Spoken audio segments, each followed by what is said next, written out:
I will say in the entire 10 years plus that I lived in Minnesota, I've never seen this kind of, hard kindness and people putting their life on the line for their neighbors and their friends. My name is Ali Ahmed. I am the Executive Director, Greater Minnesota Worker Center here in Central Minnesota, specifically St. Cloud. For the last few months, it was confusion mayhem here. The operation Metro site actually expanded to the rural part of the state. St. Cloud was one of them, and we had a heavy presence of law enforcement here and ICE for the last few months. They're still there, and we heard that they have been withdrawn, but it seems like they had changed in their tactics right now. And they are trying to be more specific, although they still remain to be disrupting the order of the day. The impact is huge. The short-term impact that we're seeing right now is that people are out of job. People are, because of fear, unable to go out and do any errands. The businesses have been affected. One of the local businessmen that I spoke to last week was saying that their revenue has gone down more than 50%. Some businesses will not survive in the long term. The other thing is the amount of trauma, stress that this operation has caused. We know the people that arrived here came from refugee camps. In the refugee camps and the war zone countries that they fled from, they were being traumatized.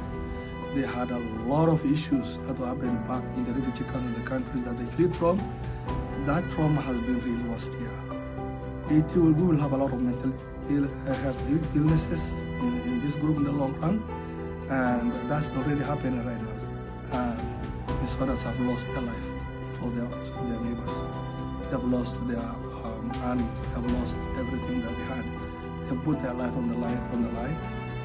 We lost Lafty, people that shouldn't have been be killed like the way they have been killed.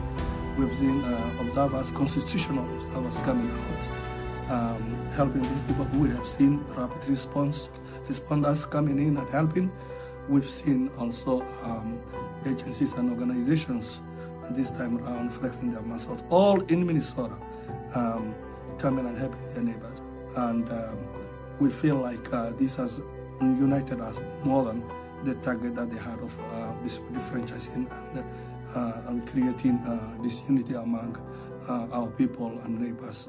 And this impact actually will be lasting longer, and there's much trust in the neighborhood that we have and the friends and networks that we have than the government and system that actually caused this operation.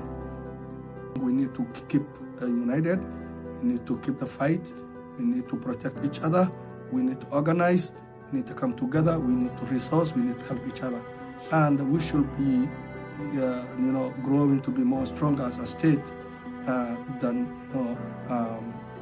us getting actually demotivated or distracted because of the narrative that they're saying that ICE have been withdrawn. No, they're here, and our neighbors are still in their basement. People have lost their job. They are dislocated right now. They need to get back into the society. They need to get back and actually continue life. We need to rebuild. We need to actually make our state stronger and our business much stronger, our neighborhood much stronger, and create our community as vibrant as it was before. And the work is just started, and let's keep the fight, let's be resilient and sustain this.